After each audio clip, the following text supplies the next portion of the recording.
Hola, buenos días. Buenos días, feliz sábado para todos.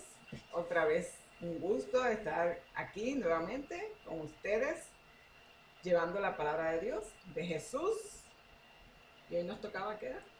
Claro, hoy, como hemos estado estudiando en las semanas pasadas, hemos estudiado a Cristo como Como el rey, profeta, Cristo profeta, rey, Cristo sacerdote. Y hoy es Cristo el gran sacerdote. sumo sacerdote y la expiación. Creo que es un título muy interesante y nos va a dar mucha satisfacción lo que vamos a ver, lo que Cristo está haciendo por nosotros. ¿Vamos a cantar o primero oramos? Primero oramos primero. Señor, gracias porque podemos abrir tu palabra y aprender más de ti. Rogamos que tu bendición siga con nosotros, tus ángeles, tu Santo Espíritu nos acompañen y que al tener este tema esta mañana, tu bendición siga con nosotros y nos ayude a darte honra y gloria porque tú eres el Dios verdadero. En el nombre de Jesús. Amén.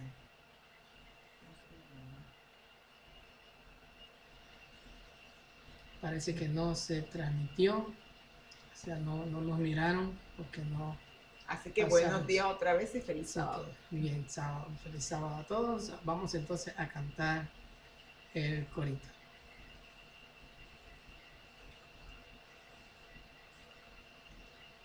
Cantamos.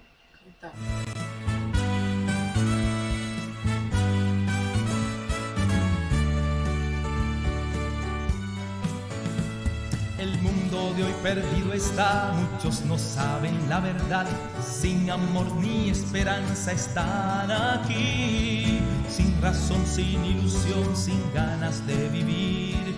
Unámonos a predicar, las buenas nuevas proclamar, el tiempo se hace tarde ya.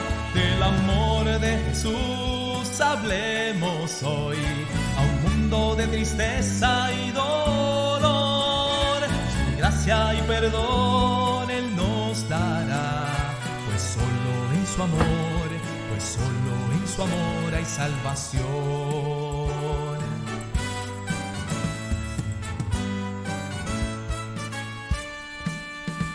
Ser tuyos prometemos ya, pues pronto en gloria volverás. Libéranos de todo mal que impida hoy poder servirte en libertad y a otros enseñar. Unámonos a predicar, las buenas nuevas proclamar, el tiempo se hace tarde ya. Del amor de Jesús hablemos hoy, a un mundo de tristeza y dolor. Su gracia y perdón Él nos dará, pues solo en su amor hay salvación. Del amor de Jesús hablemos hoy, de un mundo de tristeza y dolor. Su gracia y perdón Él nos dará, pues solo en su amor hay salvación. Pues solo en su amor hay salvación, pues solo en su amor hay salvación.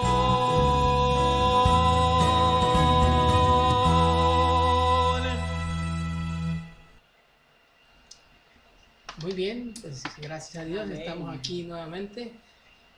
Cristo, el gran sumo sacerdote y la expiación. Ese es el tema de hoy para junio 5 del 2021. Y como le hemos mencionado, hemos estado estudiando a Cristo en sus tres ministerios: profeta, rey y sacerdote. Y habíamos platicado que él, durante estuvo en la tierra, pues se manejó como un profeta, y como rey será cuando establezca su reino, ya cuando tenga la nueva Jerusalén, será ya definitivamente con todos reino, nosotros, con todos sus escogidos. Pero como sacerdote, ¿qué cree que cuándo comienza, cuándo termina su ministerio? como sacerdote? Pues yo creo que igual cuando estemos con él allá, No. pero El rey, actualmente él está siendo sacerdote. claro, pero me preguntaste cuándo termina. No, te pregunté Ajá. cuándo comienza, cuándo termina. No, me preguntaste cuál es. cuándo quiere que termine. Así que en estos momentos, Cristo es el sacerdote Ahora mismo el- la función que está ejerciendo es como sacerdote. como sacerdote, es el gran sumo sacerdote, quien está ahora mismo trabajando para la expiación de los pecados del pueblo, los pecados del mundo, y como dice el título, expiando en el santuario. Y es que, miren, en Éxodo encontramos que Dios le dijo a Moisés que hiciera un santuario. Ujú. Y harán un santuario para mí y habitaré en medio de ellos. Sí. Cuéntame, Débora, ¿qué imagen viene a tu mente cuando Dios le dijo, háganme un santuario? ¿Dios necesitaba estar entre medio de ellos? Bueno, Dios estaba con ellos, Dios estaba con ellos. pero ellos necesitaban saber que Dios estaba ahí. Ajá. Que a veces es el problema, a veces Dios está con nosotros y necesitamos como que algo que nos diga aquí está Dios. Aquí está. Y Dios quería revelarse a ellos, Ujú. para que ellos lo vieran, sintieran su presencia. Y es interesante porque tiene tanto significado el santuario y Dios quería que revelarse Él mismo Amén. a su pueblo. Y Es así decir, que el pueblo, así, de esa misma manera, el pueblo lo pudiera revelar hacia todos sus claro, vecinos. Dios quería tener ese compañerismo, ese acercamiento al Mm. pueblo, pero en realidad no era el propósito esencial. El propósito esencial era que aprendieran que los servicios del templo, todo lo que iba a llevar el templo, le iba a mostrar a ellos el carácter de Dios, el amor de Dios y sobre todo el perdón de sus pecados. Porque como vemos en los servicios que se hacían en el templo, todo iba relacionado a el perdón de los pecados. Es decir, que si todos tenían que participar del templo y los que estaban eran los que ministraban eran los levitas, porque Dios los había Claro, elegido a ellos como los que iban a ministrar el templo. Claro, lo que nos da a mostrar esto es que Dios es un Dios de orden, así que Él tenía que ordenar todas las cosas como iban a ser, pero originalmente, pues claro, ahí iba a ser el lugar donde el pueblo se iba a encontrar con Dios. Uh-huh. Y porque, o sea, y es como nosotros, me preguntaste qué pensaba yo cuando Dios dijo eso. Bueno, uno originalmente piensa, bueno, una iglesia como ahora mismo y la gente llega los sábados y se va a encontrar con Dios, pero ¿qué pasa cuando salimos de ahí, verdad? Entonces, el templo, como tú dices, significaba mucho más, tenía un significado muy grande. Y una de las cosas, porque tú le añadiste al título y la expiación, no lo dejaste ahí, pero si lo vemos como sumo sacerdote, ¿verdad? Él era el que guiaba a su pueblo y el pueblo necesitaba ver que Jesús estaba ahí. Y claro, era bien importante que supieran que Él podía perdonar sus pecados y que estaba dispuesto a perdonarlos. Claro. Así que vamos a dejarlo hasta ahí porque no vamos a dar el tema del santuario ahora, el santuario lo vamos a ver más adelante. Bueno, vamos a profundizar en eso más adelante. Ahora nada más. Vamos a hablar del sumo sacerdote, el sacerdote. Nada más de Cristo como sumo sacerdote. De Cristo como sumo sacerdote. Y allá en Salmo 110:4, juró Jehová y no se arrepentirá. tú eres sacerdote para siempre, según el orden de Melquisedec. Melquisedec. Y esto se da en referencia a Cristo. Entonces, se menciona que Jesús es sacerdote de la orden de Melquisedec, porque había dos órdenes, había la orden de Aarón y la orden de Melquisedec. Y conocemos lo que Aarón hizo, cómo administraba, pero de Melquisedec se escucha poco. Y algunos comentaristas dicen que hacen algunos comentarios acerca de por qué Dios dijo que Jesús iba a ser sacerdote según el orden de Melquisedec.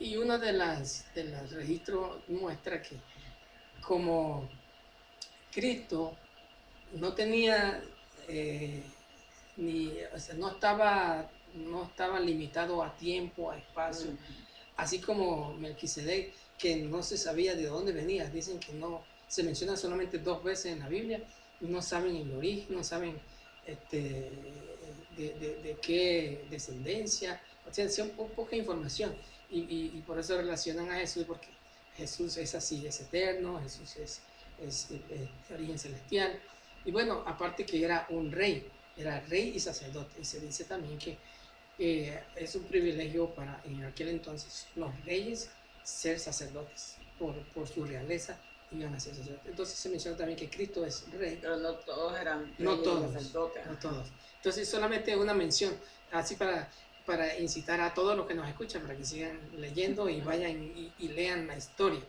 Pero entonces Jesús es sacerdote según el orden de Melquisedec. Y aquí podemos ver cómo el santuario se describe. Y podemos ahí ver si vemos el número 1, es el altar de sacrificio, el lavacro, es decir, todas las partes del santuario están aquí, y más adelante vamos a estudiar qué significaba cada una de ellas: el altar de sacrificio, el lavacro, el candelabro, la mesa de los panes, sí, después, altar del incienso, el arca del pacto. Bueno, esto nos trae a la memoria todos los servicios que se hacían en el templo y que eran lo que el sumo sacerdote hacía. Y bueno, sabemos que cada israelita, cuando ellos cometían algún pecado, traían la ofrenda y se hacían sacrificios diarios, tarde y mañana.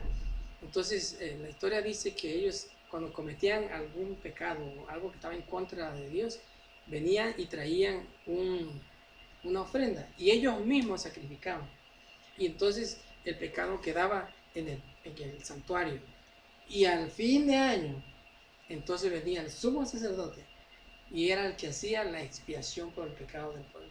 Yo creo que yo, si hubiese vivido en ese tiempo, no hubiese pegado. Tenías que llevar muchos animalitos. No, hubiese tratado de no pecar, porque llevar un animal y matarlo, eso para mí es cruel. Yo no puedo matar. Dice la historia que el mismo pecador tenía que matarlo. Por eso y rociar digo, la sangre. Eso a mí se me haría tan difícil que yo estaría todos los días allí tratando de no pecar y de no sé qué, para no tener que llevar un animalito. Es triste, pero la Biblia dice que sin derramamiento de sangre no había remisión de pecado. Así que era necesario. ¿Y qué era lo que hacía el sacerdote? Entonces dice ahí que el sacerdote haría expiación de su pecado que habrá cometido y será perdonado. Eso era lo que hacía el sacerdote. Expiará el santuario santo y el tabernáculo del testimonio. Expiará también el altar y los sacerdotes y todo el pueblo de la congregación, según Levítico 16, 2 al 34 y Hebreos 9, del 2 al 8. Esa era parte de los oficios que tenía que hacer el sacerdote. Entonces, y esto podían hacerlo, lo hacían a diario, y el sumo sacerdote, entonces, como decíamos ya, en lo que se le conoce como el día de expiación o el Yom Kippur, en el caso de ellos, entonces ahí ellos recibían el perdón de los pecados. Pero en Hebreos, si nosotros estudiamos el libro de Hebreos, los comentaristas dicen que el libro de Hebreos, desde el capítulo 1 el 2, el 3, el 4, todos hablan Todos los del ministerio sacerdotal, de lo que hacen los sacerdotes, de Cristo como sacerdote. Y aquí en el capítulo 8, mira lo que dice. Hebreos 8, 1 al 2. Ahora bien, el punto principal de lo que venimos diciendo es que tenemos tal sumo sacerdote, el cual se sentó a la diestra del trono de la majestad en los cielos, ministro del santuario y de aquel verdadero tabernáculo que levantó el Señor y no el hombre. Entonces podemos ver aquí que está mencionando que tenemos un tal. Y si nosotros leemos los capítulos anteriores del capítulo 8 de Hebreos, nos vamos a dar cuenta que se está refiriendo a Jesús. Y lo mencionan como un tal sumo sacerdote, como el gran sumo sacerdote. Un sacerdote diferente, un sacerdote que tiene una labor diferente, no la misma, pero con más valor, con más significado. Por eso tenemos tal sumo sacerdote. Y ahí lo menciona que se sentó a la diestra de la majestad de los cielos, ministro del santuario. Y no del santuario que vemos que se le llama así, sino del Dice, ahí decía del verdadero, no del hombre. Y no del hombre. Así es. Entonces, nos da a entender que se está refiriendo a Jesús. Entonces, podemos ver aquí que se describe a Jesús, pero si no vamos a poder estudiar todo lo que referente a lo que se refiere a un sacerdote, porque es mucho poder hablar acerca de su ministerio, de sus características, de cuáles eran sus calificaciones para que fuesen llamados o ser elegidos sacerdotes. Pero vamos a leer algunas de las características de este sacerdote que se refiere a Jesús. ¿Qué características debería tener para ser elegido o mencionado como un sacerdote? Y entonces en Hebreos 2:17 dice, por lo cual debería ser en todo semejante a sus hermanos, para venir a ser misericordioso y fiel sumo sacerdote en lo que a Dios se refiere, para expiar los pecados del pueblo. ¿Qué es lo que está diciendo aquí? Que debería ser ¿qué? Semejante, debería ser semejante a sus hermanos. ¿Y quiénes son sus hermanos? Pues nosotros, ¿verdad? El pueblo de Israel, el pueblo, tenía que ser igual y o semejante a nosotros. Y entonces el pastor Jones en el libro El Camino Consagrado dice, su semejanza con el hombre no lo es simplemente en la forma, imagen o en representación, sino en naturaleza, en la misma sustancia. O sea, literalmente un humano. Literalmente un humano. Tenía que ser como se hizo él. Tenía que ser un humano. Entonces, también lo menciona acá en Hebreos 2:7 y 8. Tú lo hiciste un poco menor que los ángeles. Coronástele de gloria y de honra y pusiste sobre las obras de tus manos. Todas las cosas sujetaste debajo de sus pies. Porque en cuanto le sujetó todas las cosas, nada dejó que no sea sujeto a él. Mas aún no vemos que todas las cosas le sean sujetas. Es decir, Jesús fue hecho un poco menor que los ángeles. Aunque tenía su gloria, aunque tenía su honra, y Dios le había sujetado muchas cosas en sus manos, era aún todavía... al hacerse humano, fue que entonces él se bajó. Exactamente. Más, como quien dice, y como nosotros decíamos, mira cómo lo rebajaron, pero literalmente fue lo que hizo. Eso fue lo que pasó. Se hizo humano y al ser humano, pues entonces... Qué humildad tan grande, ¿no? Y se hizo semejante. Entonces vemos otra de las características. El pecado entró en el mundo por un hombre y por el pecado la muerte. Y la muerte así pasó a todos los hombres, pues que todos pecaron. ¿Qué nos quiere decir? Pues que si él se hizo hombre, entonces estaba sujeto a la muerte y al pecado. Muerte es la consecuencia del pecado. Entonces, bueno, en Hebreos 2:10 dice también, porque convenía que aquel por cuya causa son todas las cosas, y porque en todas las cosas subsiste, que habiendo de llevar muchos hijos a la gloria, perfeccionase por aflicciones al autor de la salvación de ellos. aquí va más allá, nos dice que fue hombre, que estaba sujeto a pecado y también a las aflicciones. Y fíjate Entonces, eso es algo que yo pienso que a todos, no sé, a mí eso me conmueve mucho porque Jesús se rebajó tanto. ¿Y por qué? Por el amor tan grande que nos tiene a nosotros.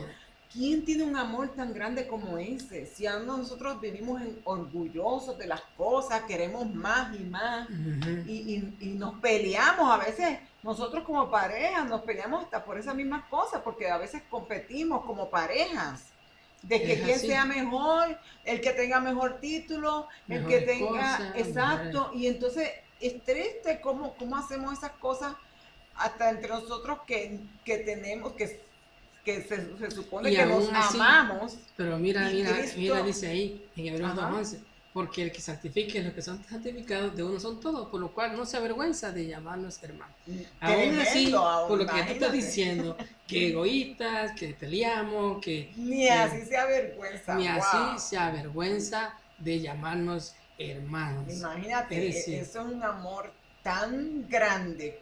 ¿Cómo lo vamos a comprender? No podemos porque nosotros no nos cabe, no actuamos de esa manera. Y esas son características de Jesús, lo que los calificó para ser un sumo sacerdote. Y sigue diciendo aquí. Así que, por cuanto los hijos participaron de carne y sangre, él también participó de lo mismo, para destruir por medio de la muerte al que tenía el imperio de la muerte, esto es al diablo, y liberar a todos los que por el temor de la muerte estaban durante toda la vida sujetos a servidumbre. Nos libró de la servidumbre. No hizo solamente tantas cosas por nosotros sin merecer. Sin merecer. Y bueno, dice que participó de carne y sangre. Es decir, que todo lo que nosotros sentimos, todo lo que nosotros experimentamos, Jesús lo pasó. Así es. ¿Por qué? Porque en el mismo Hebreo, en el capítulo 4, versículo 15, dice que no tenemos un sumo sacerdote que no pueda compadecerse de nosotros, de nuestras debilidades, sino que fue tentado en todo según nuestra semejanza, pero sin pecado. Entonces, ¿qué más podía ser? ¿Y qué es algo, si nos podemos ver, estamos hablando de Cristo como sumo sacerdote, pero estas cosas que él hizo no fue para ganarse el puesto de sumo sacerdote. No. Hizo por el amor tan grande que nos tiene a nosotros, porque sabía que era importante que él fuera nuestro sumo sacerdote para la expiación de nuestros pecados. Así es una maravilla, es algo que es algo que no lo podemos entender, no podemos comprender, así como fue su encarnación. Pero el hombre, por el pecado, quedó privado de Dios. Y Dios quiso venir de nuevo a nosotros. Por lo tanto, Jesús se hizo a nosotros, a fin de que Dios con él pudiese venir a ser Dios con nosotros. Es decir, que Jesús comprendió que la única forma que Dios podía salvarnos, que tenía que ser Dios con nosotros. Y así lo manifestó en San Mateo 1:23, cuando el ángel le dijo a María que iba a tener un hijo y llamaría su nombre Emmanuel, que traducido es Dios con nosotros.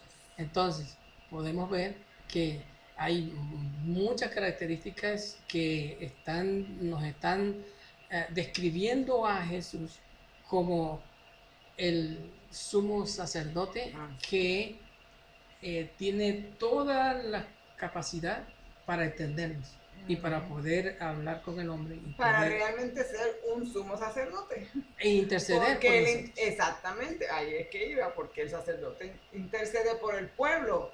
Y Cristo, conociéndonos tan bien y todo lo que hace por nosotros, pues, ¿quién mejor que él? Exacto. Y miren Filipenses 2:5-7, dice: haya pues en vosotros este sentir que hubo también en Cristo Jesús, el cual, siendo en forma de Dios, no estimó ser igual a Dios como cosa que aferrarse, sino que se despojó a sí mismo, tomando forma de siervo, hecho semejante a los hombres. Y volvemos de nuevo, Jesús se hizo. ¿Cómo es posible que un hombre pueda ser el intercesor del mismo hombre? Tenía que tener todas las características que Dios necesitaba o que Dios Y es- estaba requiriendo. Y es que yo no sé, pero se me hace difícil pensar que algún hombre tuviera esas características. Bueno, hablando humanamente, no, Por eso humanamente digo, no. entonces Cristo era el más El más calificado. calificado. Pues mira lo que dice la descripción. El que fue en forma de Dios tomó la forma de hombre. El que era igual a Dios se hizo igual a hombre. El que era creador y Señor se hizo criatura Y siervo. y siervo. El que era en semejanza de Dios se hizo en semejanza de hombre. El que era Dios y espíritu se hizo hombre Y y carne. carne. Entonces podemos ver ahí que este sumo sacerdote no quiso quedarse como Dios, sino dijo, voy a ser hombre y como hombre voy No a... estimó cosa que aferrarse, como dice el versículo. Se hizo semejante a los hombres. O sea, lo que nos quiere decir entonces es que el hombre por sí mismo, por su propia capacidad, no puede tener las características que Dios requiere. Solamente como Jesús hizo, ¿verdad? Porque Jesús dependía del Padre. Él dependía del Padre y en todo momento estaba con el Padre. Y la única forma que el hombre puede trascender a las características que Dios requiere es estando dependiendo de Él. Ahora, en Hebreos se nos muestra a Jesús, el sumo sacerdote. Hebreos 7, 27 al 28. No tiene necesidad cada día, como aquellos sumos sacerdotes, de ofrecer primero el sacrificio por sus propios pecados y luego por los del pueblo, porque esto lo hizo una vez para siempre, ofreciéndose a sí mismo. Porque la ley constituye sumos sacerdotes a débiles hombres, pero la palabra del juramento posterior a la ley, al Hijo, hecho perfecto para siempre. Wow. Entonces, Tremendo. Y es que no tenía que ofrecer sacrificio tampoco porque no había pecado en él. no había No pecado. había pecado. Exactamente. No tenía que No, no, venir todos los días a ofrecer, Ujú. o venir al año. Y se mantuvo todo el tiempo que él se mantuvo tan aferrado a su padre que él no pecó. Exacto. Él no le dio cabida en ningún momento, ningún espacio para que el enemigo entrara en su vida, en su mente. Y bueno, como los sacerdotes anteriormente tenían que venir todos los días, cada año, ya él no tiene necesidad porque él no pecó. Exacto. Entonces, él es el sacerdote o sumo sacerdote para siempre. Y bueno, sabemos que la ley o en el tiempo de Moisés tenía que haber un sumo sacerdote que expiara los pecados del pueblo. Y ahora no lo necesitamos porque ya Cristo es el sumo sacerdote. Y ya él pagó, murió en la cruz. Exactamente. Por eso en Hebreos 9, 24 y 25 dice que no entró Cristo en el santuario hecho de mano, figura del verdadero, sino en el cielo mismo para presentarse ahora por nosotros ante Dios. Y ahí está ese es el oficio, ¿verdad? Presentarse ahora por nosotros ante Dios. Y no para ofrecerse muchas veces, como entra el sumo sacerdote en el lugar santísimo cada año con sangre ajena, ¿no? O sea, ya no era necesario el sacrificio de Cristo cuando Él murió en la cruz. Ahí, entonces, Él cumplió con la paga del pecado. Es decir, su muerte pagó el pecado de todo el mundo. Ya el pecado, Satanás, la muerte quedaron vencidas en la muerte de Jesús. Amén. Y Jesús es ahora el sumo sacerdote. Después que ascendió al cielo, ahora entró en el santuario, no hecho de mano, sino en el cielo mismo, para presentarse delante de Dios. Ante Dios. O sea, presentarse ahora por nosotros ante Dios. Exactamente. Así que en estos momentos Cristo está intercediendo por nosotros delante de Dios. Y es que se podía preguntar entonces, ¿habrá un santuario en el cielo? O sea, preguntas como un edificio. Se podía preguntar como un edificio. Bueno, ahí dice que se presentó en el cielo, pero ¿habrá un santuario en el cielo? ¿Será necesario? Bueno, algunos versículos aquí nos hacen referencia en que en realidad hay un santuario en el cielo.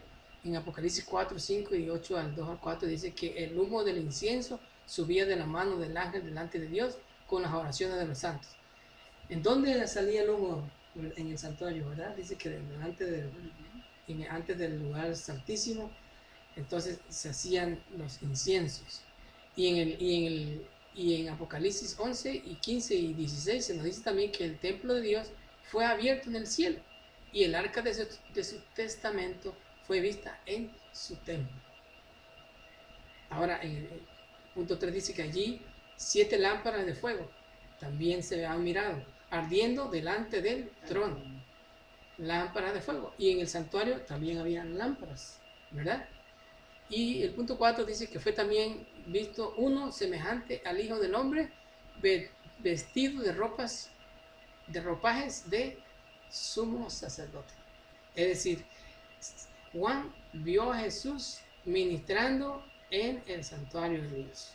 ¿Cómo te hace sentir que Jesús esté ministrando en el santuario celestial? Está intercediendo. Porque ya vimos las características, ¿verdad? Se hizo hombre, es igual al hombre. Y conoce nuestros problemas, nuestras necesidades. Él sabe lo que estamos pasando. Él es el indicado para poder estar ahí porque Él fue el que venció el pecado, venció la muerte, venció a Satanás y ahora está delante de Dios porque Él quiere que en el santuario se cumpla el propósito verdadero del santuario, como nos dice aquí, que el verdadero o el gran propósito verdadero del santuario, del sacerdocio y ministerio, era que Dios morase en los corazones del pueblo. ¿Cuál es el gran propósito de morar en los corazones del pueblo? La respuesta es esta: la perfección moral y espiritual del orador. Dios quería que así como Jesús fue perfecto en guardar los mandamientos, también el hombre pueda ser perfecto en guardar sus mandamientos. Jesús lo hizo en su forma humana, porque podían decir, no, Jesús pudo guardar los mandamientos, Jesús pudo ser obediente porque era Dios. No, Jesús se hizo igual que nosotros, por lo que Él nos dice que Él, así como Él lo hizo, nosotros también lo podemos hacer. Ahora, ¿qué dice también el pastor Jones en el libro Camino Consagrado, en la página 77? La perfección del carácter es la meta del cristiano. La perfección lograda en carne humana en este mundo. Cristo la logró en carne humana en este mundo, constituyendo y consagrando así un camino por el cual en Él todo creyente pueda lograr. Amén. Amén. Es decir, que por nosotros mismos no la vamos a poder lograr. Claro. Pero tenemos un tal sumo sacerdote que se hizo semejante a los hombres. Y Él puede hacerlo en nosotros. Y es que su vida era de comunión constante con su Padre. Así es. Si nosotros imitáramos la vida de Jesús, podemos llegar a hacerlo. Claro, claro. Es una comunión constante, que no dejemos cabida para que el enemigo entre en nuestra mente. Así es. Y bueno, tenemos todos los recursos necesarios para lograrlo como Cristo lo logró. El objetivo del cristiano es la perfección. El ministerio y sumo sacerdocio de Cristo en el verdadero santuario es el único camino por el que toda alma puede alcanzar ese verdadero propósito en este mundo. Es decir, solamente a través de Cristo nosotros podemos lograr esa perfección, esa obediencia que es necesaria para alcanzar la victoria en Cristo Jesús. Y bueno, encontramos que en el santuario hay algunas actividades que el sumo sacerdote hacía, y entre ellos era el día de expiación. Entonces vamos a pasar ahora a lo que el sacerdote hace en el día de expiación. Estuvimos hablando de las características del santuario y todo lo demás, pero entonces había un día en que el santuario hacía, el sumo sacerdote hacía expiación de los pecados, y bueno, ese es el objetivo de Dios, ¿verdad? Que el hombre esté fuera de pecado, que el hombre sea perdonado.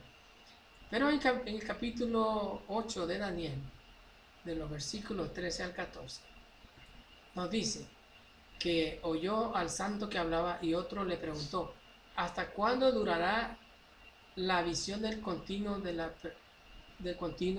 la prevaricación asoladora y del pisoteo del santuario y del ejército? Y él respondió, hasta 2300 tardes y mañanas, entonces el santuario será purificado.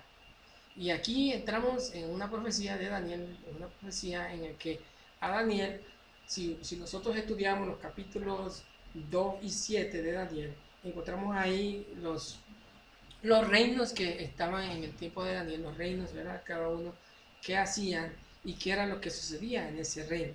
Y si vemos los capítulos 2 y 7, encontramos que ahí en esos reinos apareció uno que estaba hablando en contra de Dios. Y dice ahí que quitó el continuo sacrificio, quitó muchas cosas que y tomó el lugar de Dios. Y entonces el ángel le preguntó al otro, ¿hasta cuándo va a terminar esto? Y entonces le dijo, hasta 2300 días y tardes de mañana, entonces el santuario será purificado. Porque aparentemente ese gobierno o ese sistema entró en el santuario un sistema diferente, un sistema de adoración a Dios que no es el que Dios está requiriendo. Y entonces se le está dando la visión a Daniel y Daniel está escuchando. Y el ángel entonces más adelante dice que a Daniel se le explica la visión. Y se le dijo que hasta 2300 tardes y mañana entonces el santuario sería purificado. ¿A dónde nos lleva eso? Nos lleva entonces a la profecía de los 2300 días. Esa profecía basada en Daniel 8:14 no menciona que hasta 2300 tardes y mañana el santuario sería purificado. Y en otros versículos se nos menciona que el comienzo de esa profecía sería cuando el rey era Artajerjes, el que dio el decreto. En Esdras 7:12 al 13 encontramos que se dio el decreto para reconstruir Jerusalén. Artajerjes le dio permiso a Esdras para que fuera para que reconstruyera el templo. Entonces, de las 2300 tardes y mañana, se menciona también en el capítulo 9 de Daniel que habrían 70 semanas determinadas sobre su pueblo para que viniera o comenzara en el mismo periodo la purificación del santuario.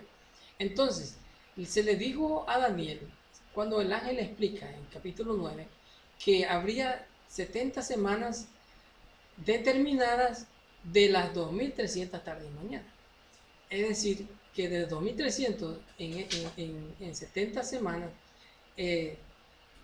estaban determinadas para que el pueblo de Israel hiciera como un cambio en su vida, ¿verdad? Estaban determinadas para que el pueblo de Israel, el ángel le dijo a Daniel que en ese tiempo el pueblo de Israel entonces iba a sufrir cambios. Y vemos que de los 2300 tardes y mañanas, si descontamos las 70 semanas, esas 70 semanas, el ángel le dice también que habría 7 semanas para reconstrucción del templo, habrían 62 semanas para que se reconociera al Mesías príncipe, y después habría una semana más donde se le iba a quitar la vida al Mesías, y también a la mitad de esa semana, que serían 3 años y medio, 3 años y medio, y al final del tiempo, del periodo de los israelitas, sería entonces hasta el año 34, donde se le dio muerte a Esteban.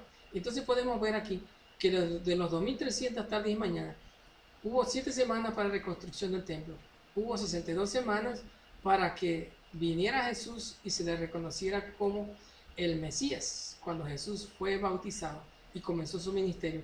Pero después de esa semana, después de esas 62 semanas, hubo una semana más donde se le quitó la vida al Mesías y fue cuando Jesús murió en el año 31. Y después de los 3 años y medio, entonces se le dio el apedreamiento de Esteban y fue ahí cuando ya el pueblo de Israel dejó de ser el pueblo.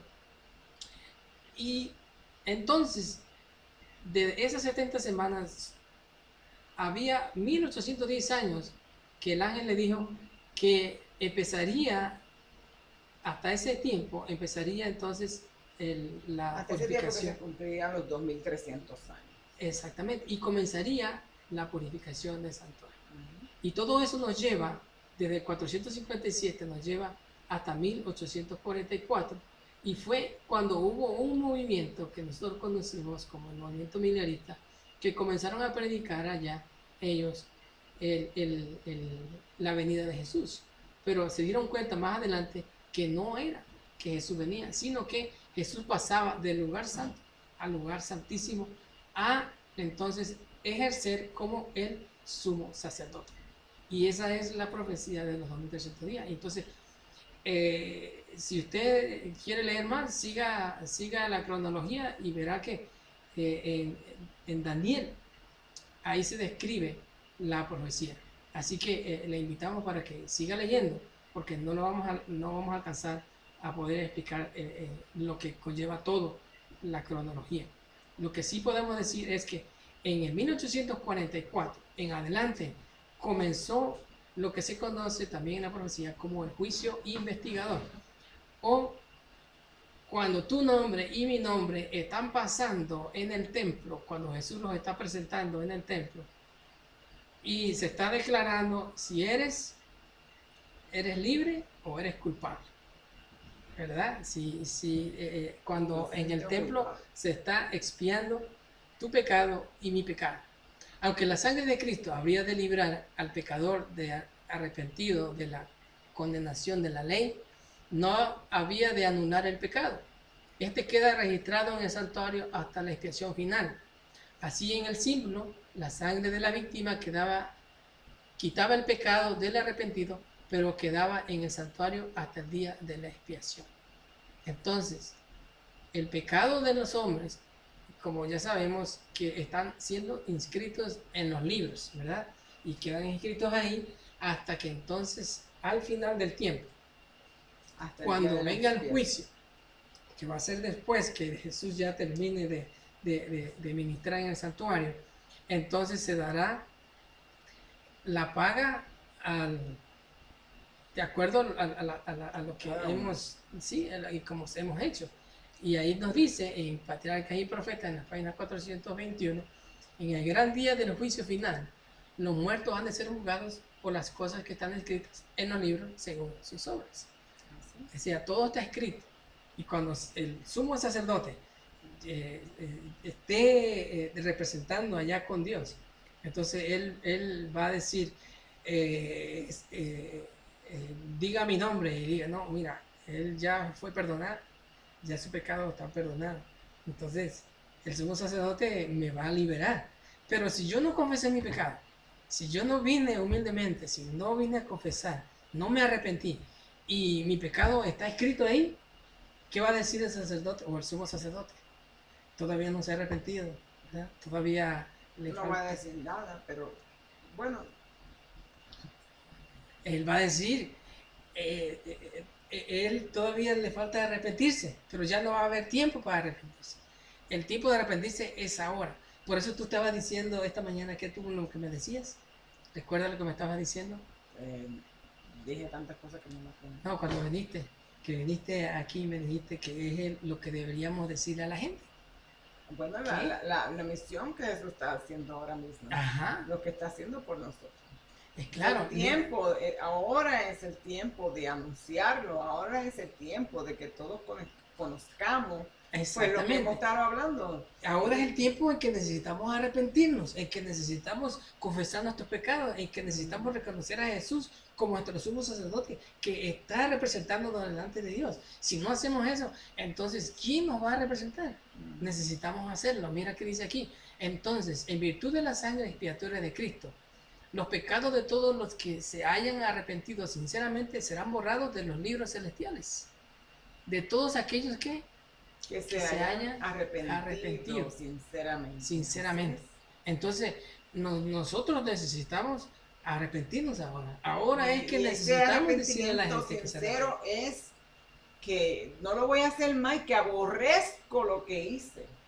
Así es. Es llegar a ese punto. Es estar convencido y dejar hacer lo malo, dejar hacer el pecado. Porque, mira, me gustó lo malo, pero ya no me gusta, ahora lo aborrezco. Exactamente. Y ese es tu arrepentimiento. En esta forma, el santuario será liberado o limpiado de los registros del pecado. Así que ahora es el momento. Nosotros que estamos leyendo y que necesitamos decirle a la gente, necesitas arrepentirte, necesitas conocer a Jesús, necesitamos decirle a la gente, no que se arrepienta, sino que lo que Cristo está haciendo por ellos, lo que Cristo ya hizo por ellos. Pero es necesario que arrepentirnos para poder.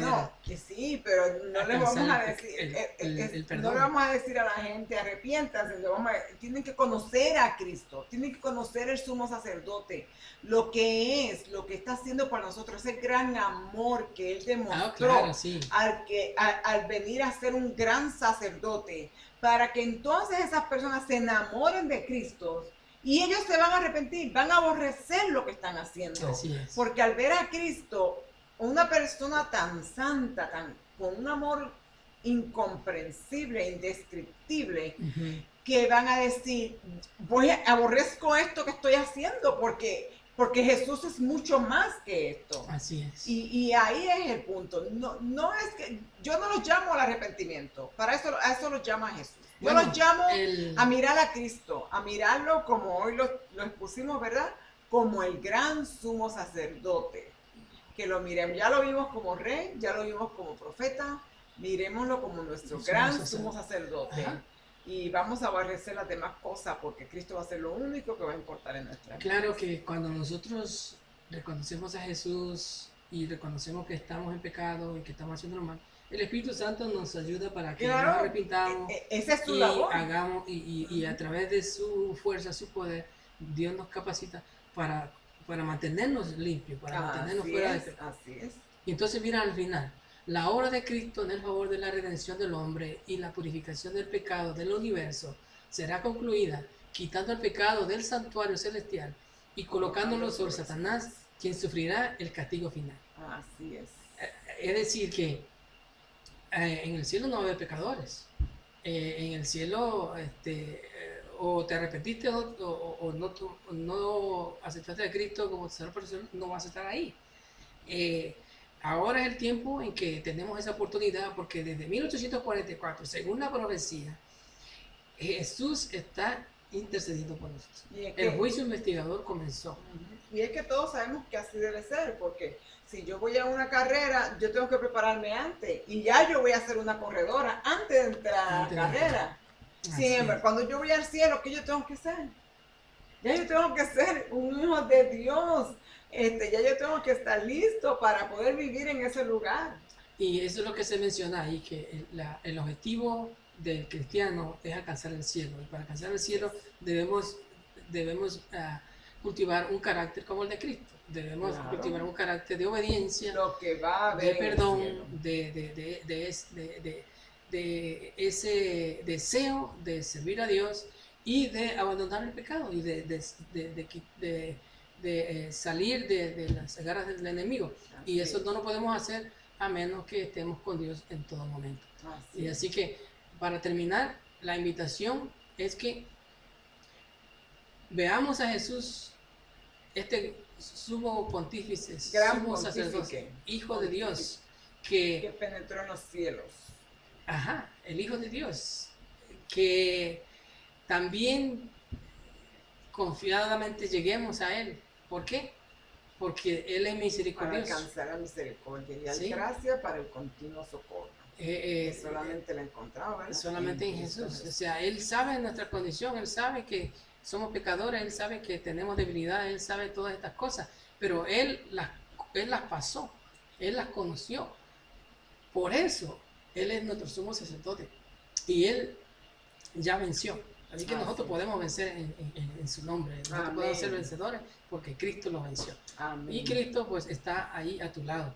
Así es. Así que no tengas temor, porque en la condición en la que te encuentres,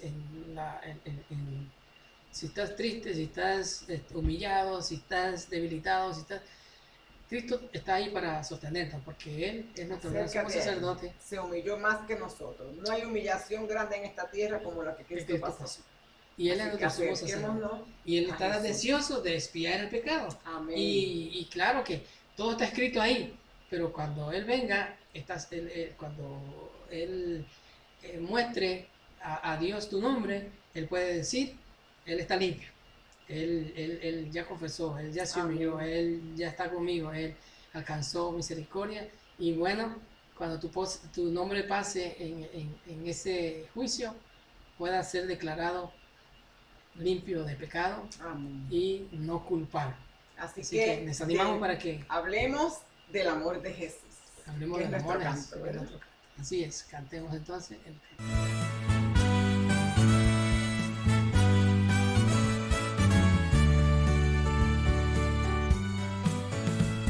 El mundo de hoy perdido está, muchos no saben la verdad, sin amor ni esperanza están aquí, sin razón, sin ilusión, sin ganas de vivir. Unámonos a predicar, las buenas nuevas proclamar, el tiempo se hace tarde ya. Del amor de Jesús hablemos hoy, a un mundo de tristeza y dolor. Gracia y perdón Él nos dará, pues solo en su amor hay salvación.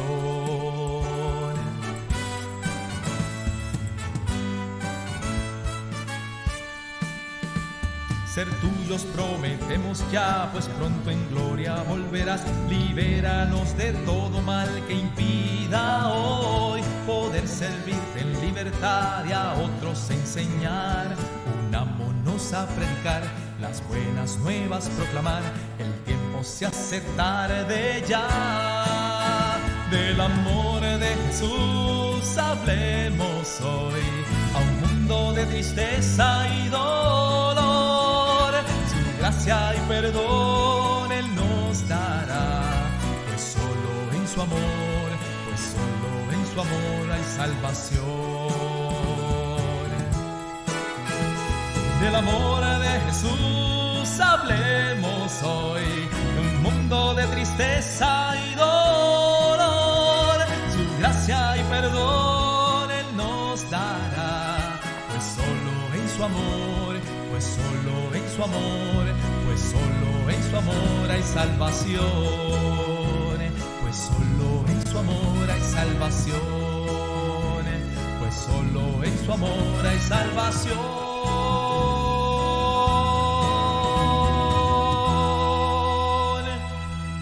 Amén. Saludos a todos nuestros amigos, familiares que nos están viendo.